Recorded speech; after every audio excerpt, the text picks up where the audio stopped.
Hello, this is Josh with Smoke Anywhere for Pennies, and I'm here to talk to you about our latest and greatest product, the Phoenix Rebuildable Atomizer. This Addy is one of my personal favorites, and in my opinion, it's a great place to start for a beginning coiler. The Phoenix is easy and fun to build, cost efficient, and it vapes great. I'm going to go over the tools that I personally use to rebuild the Phoenix. You can use whatever you would like, but these are just what I like. A small Phillips head screwdriver for undoing the screws, tweezers for tweaking the coil, fingernail clippers for cutting the wire as closely as possible, the Phoenix Rebuildable Atomizer itself, and my personal favorite e-liquid, Penny's Girl, which is a 100% vegetable glycerin base. And also, I use a Z-Max to test the wire. Whenever you take the Phoenix out of the box, it will look like this. It has a hole in the side for extra airflow, has a connection on the bottom which can be moved up and down just by tweaking it. And it also comes with a black drip tip, just like this. It is compatible with all 510 drip tips, and I personally like to use my own, but for the video's sake, I'm just going to stick with the stock one. Now when you unscrew this atomizer, you will notice there is already a pre-rolled coil inside. I've been using my Phoenix, so there is liquid on mine. Yours will not have any liquid, and it will look like this. Once you vape on this coil for a while, it will burn out, and it will need to be rebuilt.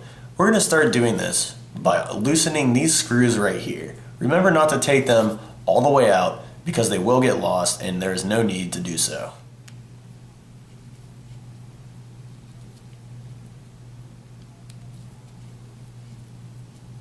After the screws are loosened, all you need to do is simply pop the coil out.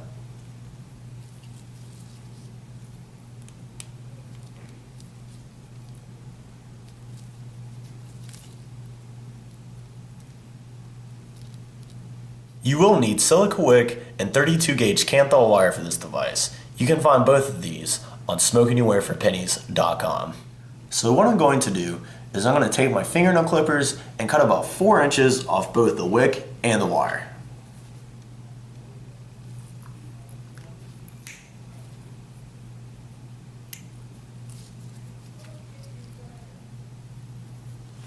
I personally like to take my wick and fold it in half, just to make sure it's fully saturated whenever we put liquid on. After this is folded in half, it's time to wrap the wire.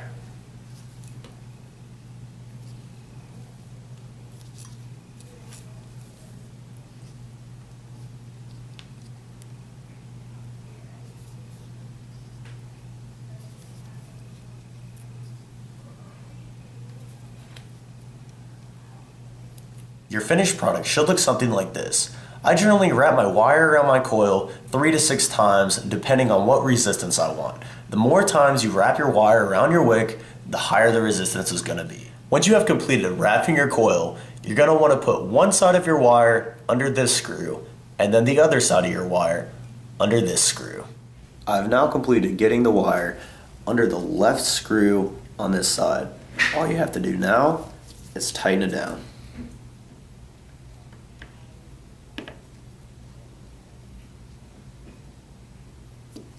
Once your first screw is complete, all you have to do is take the wire, put in another second screw, and tighten it down. This is when your tweezers come in handy. As you can see, the coil is more one-sided over here than it is over here. All we have to do to fix this problem is grab the coil and just pull it even.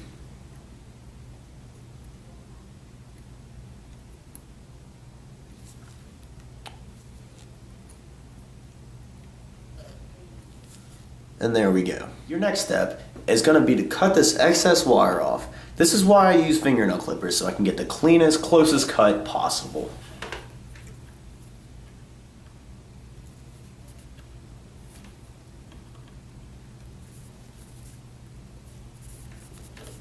Now that I've cut the excess wire off, I just need to trim this wick up a little bit so I can shove it down in the Phoenix.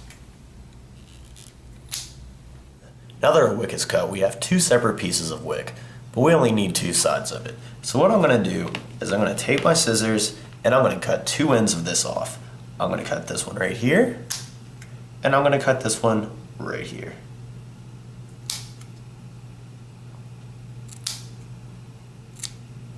Once your wick has been completely cut, we just need to put it in this hole and under the wick, just so it can hold the liquid. I'm going to do so by using my screwdriver.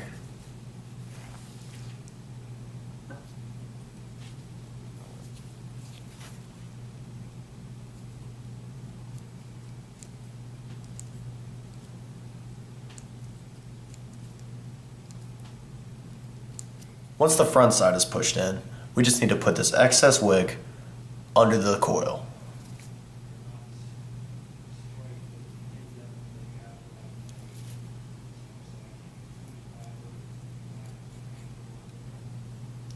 And there's your finished product. Now that our coil has been complete, we need to test the resistance. I'm using a Z-Max Mini to do so. I recommend picking one up for yourself.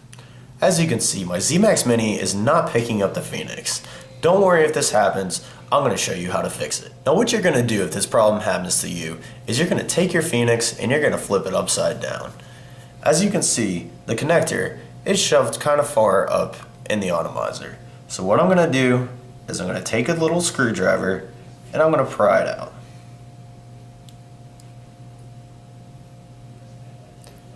Now it'll be ready to vape. Now my coil is reading 1.8 ohms. This is good. After you've tested the resistance of the Phoenix, we just need to screw the cap on.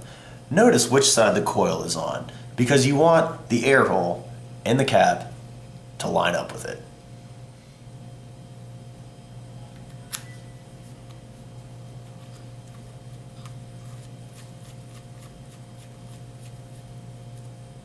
As you can see, the rebuild of this atomizer is fairly easy and quick. If you're someone who likes to produce clouds of vapor, this is the atomizer for you.